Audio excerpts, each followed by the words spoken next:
उर्दू के अजीम शायर मिर्ज़ा गालिब ने लिखा भी और कहा भी कि हज़ारों ख्वाहिशें ऐसी कि हर ख्वाहिश पे दम निकले, बहुत निकले मेरे अरमा मगर फिर भी ये कम निकले। सत श्री अकाल।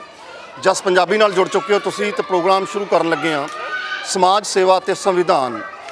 रंगली जी फुलवाड़ी दे विच असी पहलां भी तुहाडे नाल रूबरू होए सी।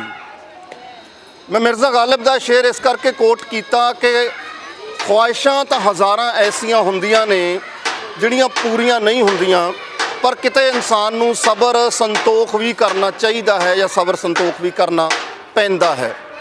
और जदों इह सबर संतोख की गल आउंदी है तां असीं अपने सारे सिस्टम की गल करदे हां।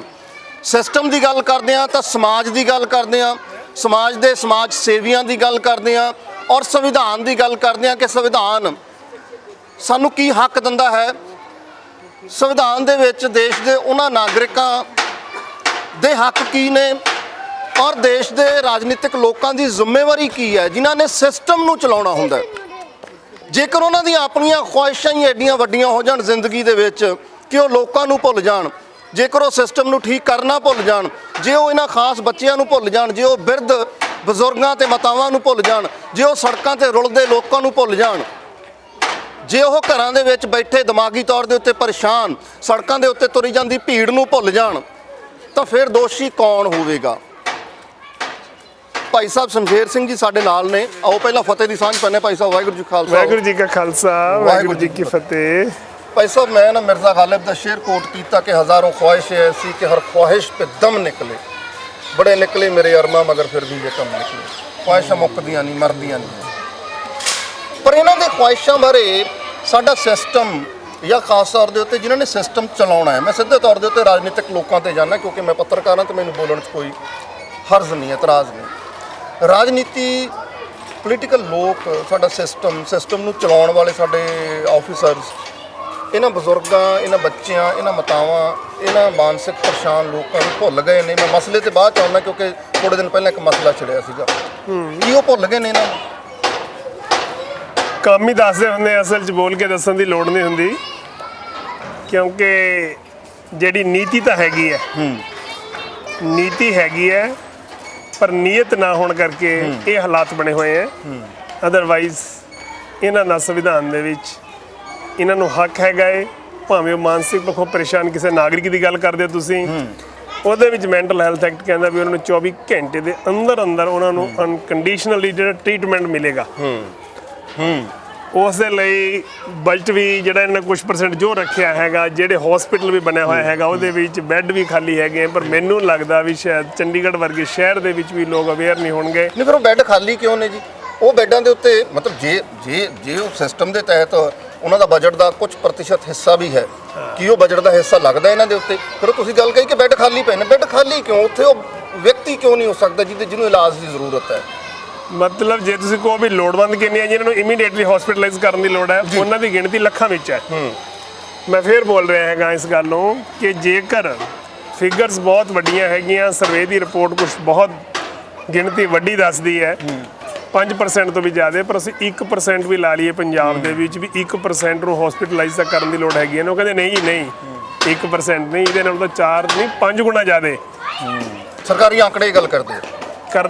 पर असी 1% भी लगा लीए जेकर तो 2 ਲੱਖ भी ला लीए तो 2 ਲੱਖ चों ना 2 ਕਰੋੜ भी ला लीए पंजाब दे विच बंदे तो फिर भी 2 ਲੱਖ हो गए। बिल्कुल 2 ਲੱਖ बंदे जिहड़े हैगे हैं वो बंदे किसी वेले भी अपनी नुकसान कर सकते हैं, सुसाइड कर सकते हैं। कुछ मतलब डिप्रैशन जिहड़ियां कह लो भी इस हद तक उन्हां दा वधिया होया, उन्हां नूं कोई लाइक जिस वेले संभालण दी लोड़ हैगी इस वेले उस वेले जिहड़ी है चलो कोल नीतियां बणियां होईयां है, नीयत नहीं है पर नीयत की कमी होने करके अज उहदे उत्ते किन्नी अवेयरनैस होनी है। तुसीं अवेयरनैस का भी बजट हुंदा है जागरूक करन दा। अच्छा सिस्टम दे विच हां कित्थे हो रही है अवेयरनैस ते लोगों नूं अज पता भी नहीं लग रहा। ईवन कि हॉस्पिटल च डॉक्टर नूं फोन करके तुसीं कदे पुछिओ कि तुहाडे कोल जिहड़ा नागरिक पहुंचिआ अपने घर दा रस्ता भुल्लिआ होया भी कोई लैके आए ते पिया हैगा ते तुसीं की कीता जी, वो की कहणगे असीं पुलिस नूं इन्फॉर्म करदा। पुलिस की करेगी? बिल्कुल पुलिस ने ਉਹਦੇ ਵਿੱਚ ਜਿਹੜਾ ਅਥਾਰਟੀਜ਼ ਜਿਹੜੀਆਂ ਹੈਗੀਆਂ ਜਿਹਦੇ ਵਿੱਚ ਸਮਾਜਿਕ ਸੁਰੱਖਿਆ ਪ੍ਰੋਵਾਈਡ ਕਰਨੀ ਹੈ, ਜੇਕਰ ਉਹ ਇੰਟੈਲੈਕਚੁਅਲ ਡਿਸੇਬਿਲਿਟੀ ਤੋਂ ਪੀੜਤ ਹੈ ਤਾਂ ਉਹਨਾਂ ਨੇ ਕਮਿਊਨਿਟੀ ਹੋਮ ਜਿਹੜੇ ਉਹਨਾਂ ਦੇ ਸੋਸ਼ਲ ਸਿਕਿਉਰਿਟੀ ਪ੍ਰੋਵਾਈਡ ਕਰਨੀ ਹੈ। ਜੇਕਰ ਉਹ ਮੈਂਟਲ ਇਲਨੈਸ ਤੋਂ ਪੀੜਤ ਹੈਗੇ ਆ ਤਾਂ ਫਿਰ ਜਿਹੜੇ ਸਾਡੇ ਮੈਜਿਸਟ੍ਰੇਟ ਹੈਗੇ, ਪਹਿਲੀ ਗੱਲ ਤਾਂ ਹੁਣ ਮੈਂਟਲ ਹੈਲਥ ਐਕਟ ਜਿਹੜਾ 1987 ਦਾ ਕਹਿੰਦਾ ਸੀ ਕਿ ਇਹਨਾਂ ਨੂੰ 24 ਘੰਟੇ ਦੇ ਅੰਦਰ ਤੁਰੰਤ ਟ੍ਰੀਟਮੈਂਟ ਦੇਣਾ, ਉਹਦੇ ਵਿੱਚ ਮੈਜਿਸਟ੍ਰੇਟ ਜਿਹੜੇ ਹੈਗੇ ਜੁਡੀਸ਼ੀਅਲ ਮੈਜਿਸਟ੍ਰੇਟ ਦੀ ਰਿਪੋਰਟ। ਫਿਰ 2017 ਦੇ ਵਿੱਚ ਮੈਂਟਲ ਹੈਲਥ ਕੇਅਰ ਐਕਟ, ਉਹ ਕਹਿੰਦਾ ਵੀ ਨਹੀਂ ਜਾ ਕੇ ਕੋਈ ਵੀ ਉੱਥੇ ਐਡਮਿਸ਼ਨ ਕਰਾ ਸਕਦਾ। ਪਰ ਇਸ ਚੀਜ਼ ਦੇ ਵਿੱਚ ਵੱਡੀਆਂ ਦਿੱਕਤਾਂ ਦਾ ਸਾਹਮਣਾ ਕਰਨਾ ਪੈ ਰਿਹਾ। ਪਹਿਲੀ ਗੱਲ ਤੇ ਅਵੇਅਰਨੈਸ ਨਹੀਂ ਹੈ, ਜੇ ਅਵੇਅਰਨੈਸ ਹੈਗੀ ਹੈ ਤੇ ਇਸ ਚੀਜ਼ ਦੇ ਉੱਤੇ ਬਹੁਤ ਵੱਡਾ ਸਵਾਲੀਆ ਚਿੰਨ੍ਹ ਹੈ ਕਿ ਇੰਨੇ ਨਾਗਰਿਕ ਪੀੜਤ ਜਿਹੜੇ ਹੈਗੇ ਆ, ਪਰ ਉੱਥੇ ਜਿਹੜੇ ਬੈੱਡ ਇਸ ਵੇਲੇ ਵੀ, ਜੇ ਇੱਕ ਹਸਪੀਟਲ ਵੀ ਹੈਗਾ ਜਿਹਦੀ ਟੋਟਲ ਕਪੈਸਿਟੀ ਇਸ ਵੇਲੇ 450 ਬੈੱਡ ਦੀ ਹੋਏਗੀ ਜੀ, ਤੇ ਡੀਲ ਕਿਹਨਾਂ ਨੂੰ ਕਰਦਾ? ਜੰਮੂ ਕਸ਼ਮੀਰ ਨੂੰ ਵੀ ਉਹੀ ਡੀਲ ਕਰਦਾ, ਹਿਮਾਚਲ ਨੂੰ ਵੀ ਉਹੀ ਡੀਲ ਕਰਦਾ, ਹਰਿਆਣਾ ਨੂੰ ਵੀ ਉਹੀ ਡੀਲ ਕਰਦਾ, ਚੰਡੀਗੜ੍ਹ ਨੂੰ ਵੀ ਉਹੀ ਡੀਲ ਕਰਦਾ, ਪੰਜਾਬ ਨੂੰ ਵੀ ਉਹੀ ਡੀਲ ਕਰਦਾ। ਆਹ ਦੇਖੋ ਦਰਸ਼ਕੋ, ਆ ਇਹ ਪੱਖ, ਇਹ ਨੇ ਸਰਕਾਰ ਦੀਆਂ, ਇਹ ਨੇ ਨੀਤਾਂ, ਮਤਲਬ ਨੀਅਤ ਜਿਹਨੂੰ ਕਹਿੰਦੇ ਆ। ਹਸਪੀਟਲ ਇੱਕ 450 ਉਹਦੀ ਸਮਰੱਥਾ, ਜਿਹਨੂੰ ਕਪੈਸਿਟੀ ਬਣਾਈ ਹੋਈ ਹੈ ਪੇਸ਼ੈਂਟਸ ਨੂੰ ਸਾਂਭਣ ਦੀ, ਤੇ ਉਹਨੇ ਡੀਲ ਕਿੰਨੀਆਂ ਸਟੇਟਾਂ ਨੂੰ ਕਰਨਾ? ਜਿਵੇਂ ਭਾਈ ਸਾਹਿਬ ਨੇ ਦੱਸਿਆ ਕਿ ਜੰਮੂ ਵੀ ਉੱਥੇ ਹੀ ਆਏਗਾ, ਹਿਮਾਚਲ ਵੀ ਉੱਥੇ ਹੀ ਆਏਗਾ, ਹੁਣ ਤਾਂ ਜੰਮੂ ਤੇ ਕਸ਼ਮੀਰ ਸਮੇਤ ਲਦਾਖ ਮਤਲਬ ਖਾਸਾ ਵੱਡਾ ਬਣਾਤਾ। ਮਤਲਬ ਸਾਰੇ ਹਰਿਆਣਾ, ਸਾਰੇ ਚ ਇੰਡੋਰ ਫੈਸਿਲਿਟੀ ਨਹੀਂ ਹੈ ਕਿਤੇ ਵੀ, ਤੇ ਉਹਦੇ ਚ ਬੈੱਡ ਖਾਲੀ ਪਏ ਆ ਜੀ, ਤੇ ਉਹਦੇ ਵਿੱਚ 200 ਕੁਛ ਨਾਗਰਿਕ ਦਾਖਲ ਹੈ। ਤੇ ਇੱਥੇ ਇੱਕ ਛੋਟਾ ਜਿਹਾ ਜਿਹੜਾ ਇਹ ਸੰਸਥਾ ਹੈਗੀ ਹੈ, ਇਹਦੇ ਵਿੱਚ ਜਿਹੜੇ ਮਾਨਸਿਕ ਰੋਗਾਂ ਤੋਂ ਪੀੜਤ ਨਾਗਰਿਕ ਹੈ, ਉਹ ਜੇ ਉਹਨਾਂ ਦੀ ਗਿਣਤੀ ਦੇਖੀਏ ਉਹ ਕਿਤੇ ਵੱਧ ਜਾਂਦੀ ਹੈਗੀ ਹੈ। ਆਪਾਂ ਹਸਪੀਟਲ ਦੀ, ਤੁਸੀਂ ਮੈਨੂੰ ਹੁਣੇ ਗੱਲ ਕੀਤੀ ਕਿ ਹਸਪੀਟਲ ਤਾਂ ਸਿਰਫ ਪੁਲਿਸ ਵਾਲਿਆਂ ਨੂੰ ਫੋਨ ਕਰ ਦਿੰਦੇ ਜਾਂ ਡਾਕਟਰ ਪੁਲਿਸ ਵਾਲਿਆਂ ਨੂੰ ਫੋਨ ਕਰ ਦਿੰਦਾ।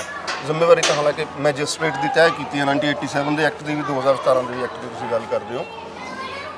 ਮੈਨੂੰ ਹੁਣੇ ਤੁਸੀਂ ਇੱਕ ਗਵਰਨਮੈਂਟ ਮੈਡੀਕਲ ਜਿਹੜਾ ਹਸਪੀਟਲ ਚੰਡੀਗੜ੍ਹ, ਮੈਂ ਪੜ੍ਹ ਰਿਹਾ ਸੀ, ਈਮੇਲਸ ਆਈਆਂ ਹੋਈਆਂ, ਇਹ ਸੈਕਟਰ 32 ਦੀ ਈਮੇਲ ਆਈ ਹੋਈ ਹੈ ਪਿਆਰੇ ਦਰਸ਼ਕੋ।